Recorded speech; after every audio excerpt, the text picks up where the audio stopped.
Welcome to Odisha News 27. Rayagada panchayat समितिर नवम समिति बैठक अनुष्ठित होइथिला।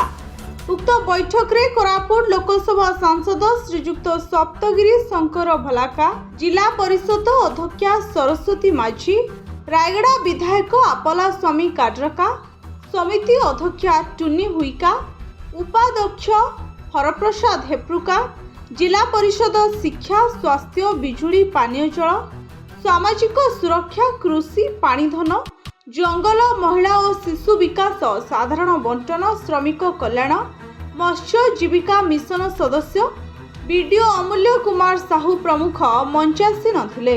मान्यवर सांसद सप्तगिरी शंकर ओलाका निज वक्तव्य समस्त निर्वाचित प्रतिनिधि को निज निज अंचलर विकास निमंते संकल्पित हेबाकू कहिथिले। विभिन्न योजनार यथाशीघ्र विनियोग निमंते समिति कार्यकर्ता को तागिद मध्य करथिले। केतक प्रकल्प अद्यावधि प्रारंभ होई नथिबा विषय क्षोभ प्रकाश मध्य करथिले।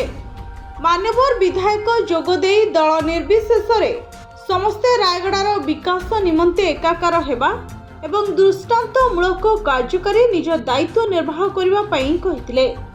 पानीय जल शिक्षा स्वास्थ्य और गमनागमन क्षेत्र को अग्राधिकार देवा पई गुरुत्व आरोप करथिले।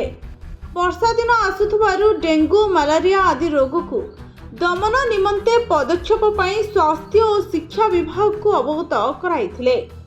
समस्त विभागीय कर्मकर्ता जोगदे योजना विषय आलोचना करथिले। रायगड़ारू स्वतंत्र प्रतिनिधि ऋषिकेश साहू रिपोर्ट ओडिशा न्यूज 27।